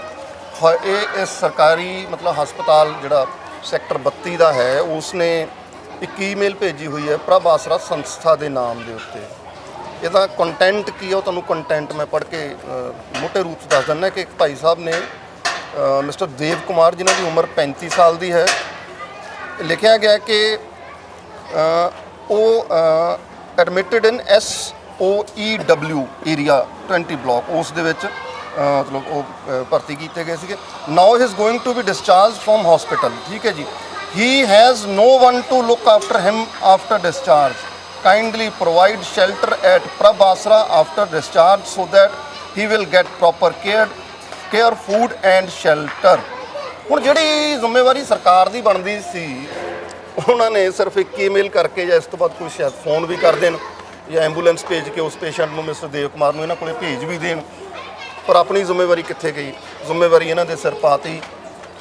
ਤੇ ਅੱਗੇ ਜ਼ਿੰਮੇਵਾਰੀਆਂ ਨਿਭਾਉਂਦੇ ਹੋਏ ਇਹਨਾਂ ਨੂੰ ਦਿੱਕਤਾਂ ਕੀ ਆਉਂਦੀਆਂ ਨੇ, ਮੁਸ਼ਕਲਾਂ ਕੀ ਆਉਂਦੀਆਂ ਨੇ, ਉਹ ਬਹੁਤ ਵੱਡਾ ਪਹਾੜ ਹੈ। ਅਸੀਂ ਸਮੇਂ-ਸਮੇਂ ਸਿਰ ਜ਼ਿਕਰ ਵੀ ਕਰਦੇ ਹਾਂ, ਅੱਜ ਵੀ ਹੋ ਜਾਏਗਾ। ਇਹ ਸਿਸਟਮ ਫਿਰ ਐਂ ਕਿਉਂ ਚੱਲ ਰਿਹਾ ਭਾਈ ਸਾਹਿਬ, ਜਿਹੜਾ ਆ ਸਾਡੇ ਕੋਲੇ ਈਮੇਲ ਤੇ ਇਹਦੇ ਚਲਾਉਣ ਵਾਲੇ ਜਵਾਬ ਦੇ ਸਕਦੇ ਆ। ਇਹ ਇੱਕ ਨਹੀਂ 9-8 ਨਹੀਂ 9 ਕੇਸ ਜਿਹੜੇ ਆ ਇੱਕ ਸਮੇਂ 'ਚ PGI ਤੋਂ ਤੇ ਗਵਰਨਮੈਂਟ ਮੈਡੀਕਲ ਕਾਲਜ ਹਸਪੀਟਲ 'ਚੋਂ, ਕਿਉਂਕਿ ਉੱਥੇ ਜਿਹੜੇ ਦੂਜੀਆਂ ਸਟੇਟਾਂ ਹੈ ਉਹਨਾਂ ਦੇ ਨਾਗਰਿਕ ਆਪਾਂ ਦੇਖੀਏ ਵੀ ਕਿੰਨੇ ਨਾਗਰਿਕ ਉੱਥੇ ਪਹੁੰਚ ਰਹੇ ਆ। ਆਪਣਾ ਸਟੇਟ ਆਪਣਾ ਵਜਨ ਕਿਉਂ ਨਹੀਂ ਕੁਛ ਹੱਦ ਤੱਕ ਚੱਕ ਸਕਦੀ? ਲਾਈਕ ਰਾਤ ਨੂੰ ਦੇਖਦੇ ਆ ਥੋੜਾ ਜਿਹਾ ਕੇਸ ਕੋਈ ਮਤਲਬ ਮਾੜੀ ਜਿਹੀ ਪ੍ਰੋਬਲਮ ਨਾਲ ਵੀ ਆ ਜਾਵੇ ਤੇ ਰੈਫਰ ਜਿਹੜਾ PGI ਨੂੰ ਕਰ ਦੇਣਾ ਤੇ ਰੈਫਰ 32 ਹਸਪੀਟਲ 'ਚ ਕਰ ਦੇਣਾ। ਇਹਦੇ ਉੱਤੇ ਵੀ ਅਸੀਂ ਬਹੁਤ ਸਾਰੇ ਕਈ ਵਾਰ ਦੇਖਿਆ ਹੈ ਹਸਪੀਟਲ ਜਿਹੜੇ ਡਾਕਟਰ ਹਨ 32 ਹਸਪੀਟਲ ਜਾਂ PGI ਦੇ ਕਹਿੰਦੇ ਨਹੀਂ ਲੋੜ ਸੀ ਸਾਡੇ ਕੋਲ ਭੇਜਣ ਦੀ। ਅੱਛਾ, ਇਹ ਬੰਦਾ ਪੇਸ਼ੈਂਟ ਸਾਡੇ ਕੋਲੇ ਨਾ ਭੇਜੋ ਰਾਤ ਨੂੰ ਐਮਰਜੈਂਸੀ, ਨਹੀਂ ਲੋੜ ਹੀ ਨਹੀਂ ਹੈਗੀ, ਇਹਨੂੰ ਉੱਥੇ ਟ੍ਰੀਟ ਕੀਤਾ ਜਾ ਸਕਦਾ ਸੀ। ਸਾਡੇ ਕੋਲ ਕੇਸ ਠੀਕ ਹੋਏ ਹੈ ਜਿਹੜੇ ਕਿ ਹਸਪੀਟਲ ਨੇ ਚੰਡੀਗੜ੍ਹ ਰੈਫਰ ਕੀਤੇ ਪਰ ਲਾਈਕ ਚੰਡੀਗੜ੍ਹ ਵਾਲੇ ਨੇ ਕਿਹਾ ਵੀ ਨਹੀਂ ਇਹਨੂੰ ਸਾਡੇ ਕੋਲ ਕੋਈ ਲੋੜ ਨਹੀਂ ਹੈਗੀ, ਉਹ ਸਾਡੇ ਕੋਲ ਕਹਿੰਦੇ ਇਹਨੂੰ ਪ੍ਰਭ ਆਸਰਾ ਲੈ ਜਾਓ। ਇੱਥੇ ਪੰਜਾਬ ਦੇ ਹਸਪੀਟਲਾਂ 'ਚੋਂ ਚੰਡੀਗੜ੍ਹ ਰੈਫਰ ਹੋਏ, ਚੰਡੀਗੜ੍ਹ ਨੇ ਕਿਹਾ ਲੋੜ ਹੀ ਨਹੀਂ ਹੈਗੀ, ਐਡੀ ਵੱਡੀ ਪ੍ਰੋਬਲਮ ਹੈ ਹੀ ਨਹੀਂ ਕੋਈ, ਵੀ ਇਹਨੂੰ ਪ੍ਰਭ ਆਸਰਾ ਲੈ ਜਾਓ, ਇਹਦਾ ਕੋਈ ਨਹੀਂ ਹੈਗਾ ਹੈ ਜੀ। ਤੇ ਫਿਰ ਪ੍ਰਭ ਆਸਰਾ 'ਚ ਆਏ ਹਾਂ ਤੇ ਅਸੀਂ ਦੇਖਿਆ ਉਹਦੇ ਹਾਲਾਤ ਠੀਕ ਹੈ, ਉਹਦੇ ਵੂੰਡ ਸੀ ਤੇ ਥੋੜਾ ਜਿਹਾ ਇਨਫੈਕਸ਼ਨ ਸੀ। ਅਸੀਂ ਤੁਰੰਤ ਫਿਰ ਮਤਲਬ ਉਹਦੇ ਕਹਿ ਲਓ ਵੀ ਉਹਦੀ ਡਰੈਸਿੰਗ ਜੋ ਕੁਛ ਕਰਨ ਵਾਲੀ ਸਿੰਪਲ ਉਸ ਵੇਲੇ ਸਾਡਾ ਹਸਪੀਟਲ ਵੀ ਸ਼ੁਰੂ ਨਹੀਂ ਸੀ ਜੀ। ਤੇ ਦੂਜੇ ਦਿਨ ਅਸੀਂ ਸਾਰਾ ਚੈੱਕਅਪ ਕਰਾਇਆ ਤੇ ਲਾਈਕ ਉਹ ਕਹਿੰਦੇ ਬਿਲਕੁਲ ਠੀਕ ਠਾਕ ਹੋ ਗਿਆ, ਕੁਛ ਹੀ ਦਿਨਾਂ 'ਚ ਠੀਕ ਹੋ ਕੇ ਦੂਜਿਆਂ ਦੀ ਹੈਲਪ ਕਰਨ ਲੱਗੇ, ਇੰਨੀ ਦੇਰ ਨੂੰ ਉਹਦੇ ਵਾਰਸ ਮਿਲ ਗਏ। ਮਤਲਬ ਹਸਪੀਟਲ ਚਲੋ ਠੀਕ ਹੈ, ਰੈਫਰ ਕਰਨ ਦੀ ਲੋੜ ਪੈ ਸਕਦੀ ਹੈ ਜੀ, ਪਰ ਜਿਸ ਵੇਲੇ ਲੋੜ ਹੈ ਉਸ ਵੇਲੇ ਰੈਫਰ ਕਰੋ। ਇਹ ਕੀ ਮਤਲਬ ਜਦੋਂ ਵੀ ਕੇਸ ਆਇਆ ਰਾਤ ਨੂੰ ਤੁਹਾਡੇ ਕੋਲ ਲੈਬ ਨਹੀਂ ਹੈਗੀ ਤੇ ਇੱਕ ਟੈਕਨੀਸ਼ੀਅਨ ਰੱਖ ਲਓ। ਨਹੀਂ ਲੈਬ, ਗੱਲ ਤਾਂ ਇਹ ਹੈ ਨਾ ਵੱਡਾ ਸਵਾਲੀਆ ਨਿਸ਼ਾਨ ਕਿ ਜੇ ਉਹਨਾਂ ਦੇ ਸਿਸਟਮ 'ਚ ਲੈਬ ਨਹੀਂ ਹੈ, ਐਡੇ ਵੱਡੇ ਤੰਤਰ ਦੇ ਵਿੱਚ ਜਿਨ੍ਹਾਂ ਕੋਲੇ ਕਰੋੜਾਂ ਰੁਪਏ ਦੇ ਫੰਡਸ ਅਵੇਲੇਬਲ ਨੇ, ਤਾਂ ਉਹ ਸਾਡੇ, ਮੈਂ ਪੰਜਾਬੀ ਦੀ ਗੱਲ ਵੀ ਸਾਡੇ ਮੋਢੇ ਤੇ ਰੱਖ ਕੇ ਕਿਉਂ ਚਲਾਉਣ ਦੀ ਕੋਸ਼ਿਸ਼ ਕਰਦੇ ਆ, ਚਲਾਉਂਦੇ ਆ ਜੀ? ਬਸ ਤੁਹਾਨੂੰ ਪਤਾ ਹੀ ਹੈ, ਜਿਸ ਦਿਨ ਉਹਨੂੰ ਆਪ ਲੋੜ ਹੋਏ ਨਾ, ਜੇ ਨਾਗਰਿਕ ਦੀ ਜਗ੍ਹਾ ਖੜ ਕੇ ਸੋਚਣ, ਫਿਰ ਤੇ ਇਹਦਾ ਸਮੱਸਿਆ ਦਾ ਹੱਲ ਸੌਖਾ ਨਿਕਲ ਜਾਂਦਾ। ਤੇ ਉਹ ਸਮੱਸਿਆ ਸਮਝ ਵਿੱਚ ਵੀ ਚੰਗੇ ਤਰੀਕੇ ਨਾਲ ਮਨ ਨੂੰ ਪ੍ਰਭਾਵਿਤ ਵੀ ਕਰਦੀ ਹੈ। ਉਹਦੀ ਜਗ੍ਹਾ ਤੇ ਖੜ ਕੇ ਦੇਖੀਏ ਵੀ ਜੇ ਅਸੀਂ ਹੋਈਏ, ਸਾਡਾ ਆਪਣਾ ਹੋਵੇ, ਤੇ ਫਿਰ ਤੇ ਮਤਲਬ ਉਹ ਪੀੜਾ ਉਸ ਤਰੀਕੇ ਨਾਲ ਮਨ ਨੂੰ ਹੁੰਦੀ ਹੈ। ਪਰ ਜੇਕਰ ਆਪਾਂ ਨੇ ਲਾਈਕ ਕੋਈ ਇਸ ਦੀ ਪਰਵਾਹ ਨਹੀਂ ਕਰਨੀ ਕਿ ਸਾਡੀ ਡਿਊਟੀ ਜਿਹੜੀ ਹੈਗੀ ਉਹ ਕੀ ਹੈ, ਪਬਲਿਕ ਕਿਹੋ ਜਿਹੇ ਹਾਲਾਤਾਂ 'ਚ ਦਿਨ ਕੱਟ ਰਹੀ ਹੈ, ਕੀ ਉਹ 2 ਟਾਈਮ ਦੀ ਰੋਟੀ ਉਹਨਾਂ ਨੂੰ ਨਸੀਬ ਹੋ ਰਹੀ ਹੈ, 3 ਦੀ ਨਹੀਂ 2 ਦੀ ਹੋ ਰਹੀ ਹੈ। 2 ਟਾਈਮ ਦੀ ਰੋਟੀ ਲਈ ਵੀ ਵੱਡਾ ਸੰਘਰਸ਼ ਕਰਨਾ ਪੈ ਰਿਹਾ, ਇਲਾਜ ਲਈ ਵੱਡਾ ਸੰਘਰਸ਼ ਕਰਨਾ ਪੈ ਰਿਹਾ, ਰੁਜ਼ਗਾਰ ਲਈ ਵੱਡਾ ਸੰਘਰਸ਼ ਕਰਨਾ ਪੈ ਰਿਹਾ। ਜਿਹੜਾ ਬੰਦਾ ਵੀ ਸਟ੍ਰੈਸ ਵਿੱਚ ਜਾ ਰਿਹਾ, ਥੋੜ੍ਹਾ ਜਿਹਾ ਵੀ ਸਿੰਪਟਮ ਸਾਹਮਣੇ ਆਉਂਦੇ ਆ, ਮੈਂ ਕਹਿ ਰਿਹਾ ਵੀ ਤੁਹਾਨੂੰ ਵੀ ਲੱਖਾਂ ਦੀ ਗਿਣਤੀ ਹੈਗੀ ਹੈ ਜਿਹਨਾਂ ਨੂੰ ਹਸਪੀਟਲਾਈਜ਼ ਕਰਨ ਦੀ ਲੋੜ ਹੈ। ਔਰ ਇੰਡੀਆ ਦੇ ਵਿੱਚ ਜੇ ਆਪਾਂ ਓਵਰਆਲ, ਨਹੀਂ ਪੰਜਾਬ ਦੇ ਵਿੱਚ ਲੱਖਾਂ ਦੀ ਗਿਣਤੀ ਦੇ ਵਿੱਚ ਦਾਖਲ ਕਰਨ ਦੀ ਲੋੜ ਹੈ, ਪਰ ਇੰਡੀਆ ਵਿੱਚ ਵੀ 30,000 ਲੋਕਾਂ ਲਈ ਅਰੇਂਜਮੈਂਟ ਨਹੀਂ ਹੋਣਾ। ਅੱਛਾ, ਓਵਰਆਲ ਸਾਰੇ ਭਾਰਤ ਇੰਡੀਆ ਦੇ 'ਚ ਵਿੱਚ ਨਹੀਂ ਹੋਣਾ। ਜੇ ਅਸੀਂ ਪਹਿਲਾਂ ਪਤਾ ਕੀਤਾ ਸੀ 27,000 ਦੀ ਆ ਰਹੀ ਸੀ। ਮੰਨ ਲਓ ਚਲੋ ਜੇ ਕੋਈ ਹੁਣ ਸੱਜਣ ਸਾਡੇ ਸੁਣਦੇ ਆ ਬਹੁਤ ਹੀ ਇੰਟੈਲੀਜੈਂਟ, ਮੰਨ ਲਓ 40 ਹਸਪੀਟਲ ਹੋਣਗੇ। ਅਸੀਂ ਅੰਮ੍ਰਿਤਸਰ ਕਿਹਾ ਵੀ 5 ਸਟੇਟਾਂ ਨੂੰ ਇਬਾਸ ਹੋਊਗਾ, ਨਿਮਾਂਸ ਹੋਊਗਾ। ਮੰਨ ਲਓ 40 ਹਸਪੀਟਲ ਵੀ ਇਹਨਾਂ ਦੇ ਇੰਸਟੀਚਿਊਟ ਵੱਡੇ ਹੋਣਗੇ, ਕਿੰਨਿਆਂ ਦੀ ਕੈਪੈਸਿਟੀ ਹੋਊਗੀ? ਆਪਾਂ ਨੇ ਜ਼ੋਰ ਲਾ ਕੇ ਇਹਦੀ 250 ਤੋਂ 450 ਹੋਈ ਆ ਹੁਣ, ਜਿਹੜਾ 5 ਸਟੇਟ ਨੂੰ ਡੀਲ ਕਰਦਾ। ਮੰਨ ਲਓ 1000 ਦੀ ਕੈਪੈਸਿਟੀ ਦੇ ਵੀ ਜੇ ਹੋ ਜਾਣ, ਪਹਿਲੀ ਗੱਲ ਤਾਂ ਹੈ ਨਹੀਂ 40 ਹੈ ਨਹੀਂ ਵੈਸੇ ਹੀ ਇੰਡੀਆ 'ਚ ਜੇਕਰ ਦੇਖੀਏ। ਤੇ ਜੇ 40 ਵੀ ਹੋਣ, 1000 ਦੀ ਕੈਪੈਸਿਟੀ ਵੀ ਹੋਵੇ ਤਾਂ ਵੀ 40,000 ਹੀ ਬਣਦਾ। ਇੰਡੀਆ ਦੀ ਗੱਲ ਕਰ ਰਹੇ ਅਸੀਂ, ਪੰਜਾਬ ਦੀ ਨਹੀਂ ਗੱਲ ਕਰ ਰਹੇ। ਮੈਂ ਕਹਿੰਦਾ ਪੰਜਾਬ ਦੇ ਵਿੱਚ ਜੇ 1% ਵੀ ਲਾ ਲਈਏ ਤਾਂ ਵੀ 2 ਲੱਖ ਤਾਂ ਵੈਸੇ ਹੀ ਬਣ ਗਏ। 2 ਲੱਖ ਤਾਂ ਪੰਜਾਬ ਦੇ ਮੁਹਾਣੇ ਤੇ ਖੜਾ, ਉਹ ਕਦੇ ਵੀ ਕਿਤੇ ਉਹ ਕਰੋੜਾਂ ਦੀ ਗਿਣਤੀ ਹੈ ਜਿਹਨਾਂ ਨੂੰ ਇਮੀਡੀਏਟਲੀ ਹਸਪੀਟਲਾਈਜ਼ ਕਰਨ ਦੀ ਲੋੜ ਹੈ। ਇਮੀਡੀਏਟਲੀ ਇੰਡੀਆ ਦੇ ਵਿੱਚ ਉਹਦੀ ਗਿਣਤੀ ਲੱਖਾਂ 'ਚ ਨਹੀਂ ਹੈ। ਇਸ ਕਰਕੇ ਉਹ ਨਾਗਰਿਕ ਕਿੱਦਾਂ ਵਿਚਾਰੇ ਕਿੱਥੇ ਦਿਨ ਕੱਟ ਰਹੇ ਹਨ, ਕਿੱਥੇ ਰੁਲ ਰਹੇ ਹਨ, ਨੀਲੇ ਆਕਾਸ਼ ਥੱਲੇ ਭੁੱਖੇ ਪਿਆਸੇ ਜ਼ਿੰਦਗੀ ਮੌਤ ਦੀ ਲੜਾਈ ਲੜ ਰਹੇ ਹਨ। ਕੋਈ ਸੁਸਾਈਡ ਕਿੱਥੇ ਕਰ ਰਿਹਾ, ਕੋਈ ਘਰ 'ਚ ਕਰ ਰਿਹਾ, ਕੋਈ ਬਾਹਰ ਕਰ ਰਿਹਾ। ਤੇ ਉਹਨਾਂ ਦਾ ਕਸੂਰ ਕੀ ਹੈ ਵੀ ਉਹ ਆਵਾਜ਼ ਨਹੀਂ ਉਠਾ ਸਕਦੇ, ਆਪਣੇ ਹੱਕਾਂ ਦੀ ਗੱਲ ਨਹੀਂ ਕਰ ਸਕਦੇ। ਉਹ ਆਵਾਜ਼ ਉਠਾਵਾਂਗੇ ਜੀ। ਮੈਨੂੰ ਵਕਤ ਨੇ ਇੱਕ ਬ੍ਰੇਕ ਦਾ ਹੋਇਆ, ਪਰ ਬ੍ਰੇਕ ਤੇ ਜਾਣ ਤੋਂ ਪਹਿਲਾਂ ਜਿੱਦਾਂ ਭਾਈ ਸਾਹਿਬ ਨੇ ਕਿਹਾ ਸੀ ਨਾ ਵੀ ਜਦੋਂ ਆਪਣੇ ਤੇ ਪੈਂਦੀ ਹੈ ਤਾਂ ਫਿਰ ਸਾਰਾ ਸਿਸਟਮ ਹੀ ਸੈੱਟ ਹੋ ਜਾਂਦਾ ਹੈ। ਸਾਡੇ 5 ਵਾਰ ਦੇ ਸਾਬਕਾ ਮੁੱਖ ਮੰਤਰੀ ਸਾਹਿਬ ਦੇ ਹੁਣੇ ਅਸੀਂ ਆંકੜੇ ਕੱਢੇ ਸੀਗੇ, 11-12 ਕਰੋੜ ਰੁਪਈਆ ਉਹਨਾਂ ਨੇ ਆਪਣੇ ਇਲਾਜ, ਉਹਨਾਂ ਔਰ ਉਹਨਾਂ ਦੇ ਪਰਿਵਾਰ ਦੇ ਇਲਾਜ ਦੇ ਉੱਤੇ ਸਰਕਾਰੀ ਫੰਡ, ਜਿਹੜਾ ਕਿ ਸਾਡਾ ਫੰਡ ਹੈ, ਜਿਹੜਾ ਕਿ ਅਸੀਂ ਟੈਕਸ ਪੇਅਰਸ ਜਦੋਂ ਸਵੇਰੇ ਉੱਠ ਕੇ ਚਾਹ ਪੀਂਦੇ ਹਾਂ, ਮਾਚਿਸ ਦੀ ਤੀਲੀ ਦੇ ਉੱਤੇ ਵੀ ਦਿੰਦੇ ਹਾਂ, 11-12 ਕਰੋੜ ਰੁਪਈਆ, ਪ੍ਰੋਪਰ ਫਿਗਰ ਮੇਰੇ ਦਿਮਾਗ ਤੋਂ ਸਕਿਪ ਹੋ ਗਈ। ਇੰਨੇ ਪੈਸੇ ਇੱਕ ਪਰਿਵਾਰ ਜਾਂ ਇੱਕ ਵਿਅਕਤੀ ਦੇ ਇਲਾਜ ਦੇ ਲਈ, ਜਿਹਦੇ ਵਿੱਚ ਇੱਕ ਚੰਗਾ ਤੇ ਫੁੱਲ ਮਤਲਬ ਸੁਵਿਧਾ ਵਾਲਾ ਹਸਪਤਾਲ ਬਣ ਸਕਦਾ ਜੇ ਸਰਕਾਰ ਜ਼ਿੰਮੇਵਾਰੀ ਨਿਭਾਏ ਤਾਂ। ਵੇਲਾ ਬ੍ਰੇਕ ਦਾ, ਬ੍ਰੇਕ ਦੇ ਅਗਲੇਰੇ ਪਾਰ ਸਿਸਟਮ ਦੀਆਂ ਇਹਨਾਂ ਬਾਤਾਂ ਨੂੰ ਤੁਹਾਡੇ ਸਾਹਮਣੇ ਉਜਾਗਰ ਕਰਾਂਗਾ ਪ੍ਰਭ ਆਸਰਾ ਸੰਸਥਾ ਦੀ ਆਵਾਜ਼ ਦੇ ਰਾਹੀਂ। ਮਿਲਦੇ ਹਾਂ ਬ੍ਰੇਕ ਦੇ ਅਗਲੇਰੇ ਪਾਰ। ਬ੍ਰੇਕ ਦੇ ਇਸ ਪਾਰ ਤੁਹਾਡਾ ਸਵਾਗਤ ਹੈ। ਭਾਈ ਸਾਹਿਬ ਸ਼ਮਸ਼ੇਰ ਸਿੰਘ ਜੀ ਨਾਲ ਬਹੁਤ ਗੰਭੀਰ ਗੱਲਾਂ ਚੱਲ ਰਹੀਆਂ ਨੇ। ਭਾਈ ਸਾਹਿਬ, ਆਪਾਂ ਰਾਜਨੀਤੀ ਵਾਲਿਆਂ ਦੀ ਗੱਲ ਕਰ ਰਹੇ ਸੀ, ਨੀਤੀ ਤਾਂ ਬਣੀ ਹੋਈ ਹੈ, ਨੀਅਤ ਨਹੀਂ ਹੈ। ਥੋੜੇ ਦਿਨ ਪਹਿਲਾਂ ਇੱਕ ਮਸਲਾ ਪੰਜਾਬ ਦੇ ਵਿੱਚ ਬਹੁਤ ਚਰਚਾ ਦੇ ਵਿੱਚ ਆਇਆ। ਉਹ ਮਸਲਾ ਇਹ ਸੀ ਕਿ ਨਵੀਂ ਬਣੀ ਸਰਕਾਰ ਦੇ ਮੁੱਖ ਮੰਤਰੀ ਨੇ ਐਲਾਨ ਕੀਤਾ ਕਿ ਚਾਹੇ ਕੋਈ 5 ਵਾਰੀ ਵਿਧਾਇਕ ਰਹਿ ਗਿਆ ਐਮਐਲਏ, ਉਸ ਨੂੰ ਸਿਰਫ ਇੱਕ ਪੈਨਸ਼ਨ ਹੀ ਮਿਲੇਗੀ। 75,000 ਰੁਪਇਆ ਪੈਨਸ਼ਨ ਹੈ ਇੱਕ ਵਿਧਾਇਕ ਦੀ, ਸਾਬਕਾ ਵਿਧਾਇਕ ਦੀ। ਬਹੁਤਿਆਂ ਨੂੰ 5-5, 6-6, 7-7 ਪੈਨਸ਼ਨਾਂ ਵੀ ਮਿਲੀਆਂ ਜਿਹੜੇ ਇੰਨੀ ਵਾਰ ਬਣੇ। ਉਸ ਤੋਂ ਬਾਅਦ ਸਾਰੇ ਜਿਹੜੀ ਪੋਲੀਟੀਕਲ ਜਮਾਤ ਹੈ ਉਹ ਇਕੱਠੀ ਹੋ ਕੇ ਕਹਿੰਦੀ ਕਿ ਸਾਡਾ 75,000 ਰੁਪਏ ਨਾਲ ਗੁਜ਼ਾਰਾ ਨਹੀਂ ਹੁੰਦਾ। ਜੇ ਉਹਨਾਂ ਦਾ 75,000 ਨਾਲ ਗੁਜ਼ਾਰਾ ਨਹੀਂ ਹੁੰਦਾ ਤਾਂ ਫਿਰ ਆਹ ਜਿਹੜੇ ਨਾਗਰਿਕ ਪ੍ਰਭ ਆਸਰਾ ਵਰਗੀ ਸੰਸਥਾ ਦੇ ਵਿੱਚ ਬੈਠੇ ਆ, ਅੱਤ ਬਿਰਧ ਨੇ, ਬਿਮਾਰ ਨੇ, ਪਰੇਸ਼ਾਨ ਨੇ, ਆਹ ਬੱਚੇ ਜਿਨ੍ਹਾਂ ਨੂੰ ਹਜੇ ਜ਼ਿੰਦਗੀ ਦਾ ਊੜਾ ਐੜਾ ਵੀ ਨਹੀਂ ਪਤਾ ਵਿਚਾਰਿਆਂ ਨੂੰ, ਇਹਨਾਂ ਦੇ ਗੁਜ਼ਾਰੇ ਕਿਵੇਂ ਹੁੰਦੇ ਹੋਣਗੇ? ਇਹਨਾਂ ਸੰਸਥਾਵਾਂ ਦੇ ਗੁਜ਼ਾਰੇ ਕਿਵੇਂ ਹੁੰਦੇ ਹੋਣਗੇ? ਇਹ ਤੇ ਸਵਾਲ ਜਿਹੜਾ ਹੈਗਾ, ਮਤਲਬ ਜਿਸ ਵੇਲੇ ਬੰਦਾ ਸਵਾਰਥ ਦੇ ਵਿੱਚ ਬਹੁਤ ਹੀ ਲਿਮਟ ਕ੍ਰਾਸ ਕਰ ਜਾਵੇ, ਉਸ ਵੇਲੇ ਇਹੋ ਜਿਹੇ ਜਵਾਬ ਨਿਕਲਦੇ ਨੇ। ਜੇਕਰ ਸਮਾਜ ਦੇ ਵੱਲੋਂ ਟੋਟਲੀ ਧਿਆਨ ਹਟ ਕੇ ਆਪਣੇ ਵੱਲ ਹੀ ਲੱਗ ਜਾਵੇ, ਸਮਾਜ ਦੇ ਵੀ ਜਿਹੜੀ ਅਸੀਂ ਪੈਨਸ਼ਨ ਦਿੰਦੇ ਹਾਂ ਜੇ ਕਿਸੇ ਨੂੰ, ਪਹਿਲੀ ਗੱਲ ਤਾਂ ਤੁਹਾਨੂੰ ਪਤਾ ਹੀ ਹੈ ਹਾਲਾਤ ਕਿਦਾਂ ਦੇ ਬਣੇ ਹੋਏ ਹਨ, ਤੇ ਉਹਦੇ ਵਿੱਚ ਜਿਹੜੀ ਪੈਨਸ਼ਨ ਹੈਗੀ ਹੈ, ਜੇ ਕਿਸੇ 2000 ਦੇ ਵਿੱਚ ਹੁਣ 1000 ਵੀ ਬਜ਼ੁਰਗਾਂ ਨੂੰ ਪੈਨਸ਼ਨ ਜਿਹੜੀ ਮਿਲਦੀ ਹੈ, ਮੰਨ ਲਓ 2000 ਵੀ ਕਿਸੇ ਨੂੰ ਮਿਲ ਗਈ ਤੇ 2000 ਦੇ ਨਾਲ ਗੁਜ਼ਾਰਾ ਜੀ ਉਹਨਾਂ ਦਾ ਚੱਲ ਸਕਦਾ ਹੈ। ਪਹਿਲੀ ਗੱਲ ਤਾਂ ਇਹਦਾ ਸਵਾਲ ਕਦੇ ਪੈਦਾ ਹੋਇਆ ਇਹ ਤਾਂ ਵੀ ਉਹਨਾਂ ਦਾ ਗੁਜ਼ਾਰਾ ਕਿੱਦਾਂ ਚੱਲਦਾ ਹੋਏਗਾ? ਇਹ ਨਹੀਂ, ਇਹ ਕਦੇ ਸਵਾਲ ਨਹੀਂ ਪੈਦਾ ਹੋਇਆ, ਕਦੇ ਨਹੀਂ ਪੈਦਾ ਹੋਇਆ। ਕਿੰਨੇ ਬੱਚੇ ਸਾਡੇ ਇਸ ਵੇਲੇ ਜਿਨ੍ਹਾਂ ਕੋਲ ਰੁਜ਼ਗਾਰ ਨਹੀਂ ਹੈ, ਉਹਨਾਂ ਕਿੰਨੇ ਲੋਕ ਹੈ ਸਾਡੇ ਦੇਸ਼ ਦੇ ਵਿੱਚ ਨਾਗਰਿਕ ਜਿਨ੍ਹਾਂ ਕੋਲ 10,000 ਰੁਪਏ ਦੀ ਵੀ ਪਰ ਮੰਥ ਜਿਹੜੀ ਹੈਗੀ ਹੈ ਇਨਕਮ ਨਹੀਂ ਹੈਗੀ ਉਹ ਕਿੱਦਾਂ ਗੁਜ਼ਾਰਾ ਚਲਾਉਂਦੇ ਹੋਣਗੇ? ਇਹ ਸਵਾਲ ਕਦੇ ਖੜੇ ਹੋਏ ਹੈ? ਜੀ ਬਿਲਕੁਲ, ਬੜਾ ਮਹੱਤਵਪੂਰਨ ਹੈ। ਜੇ ਇਹ ਸਵਾਲ ਕਦੇ ਖੜੇ ਨਹੀਂ ਹੋਏ ਮੈਨੂੰ ਲੱਗਦਾ ਤੁਸੀਂ ਕੱਢ ਕੇ ਦੇਖ ਲਿਓ ਸਾਡੇ ਦੇਸ਼ ਦੇ ਵਿੱਚ 10,000 ਰੁਪਇਆ ਪਰ ਮੰਥ ਕਮਾਉਣ ਵਾਲੇ ਬੰਦੇ ਤੁਹਾਨੂੰ ਨਾ ਬਿਲਕੁਲ, ਮੈਂ ਜੇ ਉਹ ਆંકੜਿਆਂ ਤੇ ਕੰਮ ਕਰੀਏ ਬਹੁਤ ਘੱਟ ਨੇ, ਕਿਉਂਕਿ ਲੋਕ 7500 8500 9000 ਤੇ ਗੁਜ਼ਾਰਾ ਕਰਨ ਲਈ ਮਜਬੂਰ ਨੇ, ਔਰ ਉਹ ਜ਼ਿੰਮੇਵਾਰੀਆਂ ਨਿਭਾਉਂਦੇ ਹੋਏ ਵੀ ਸਾਰੀਆਂ।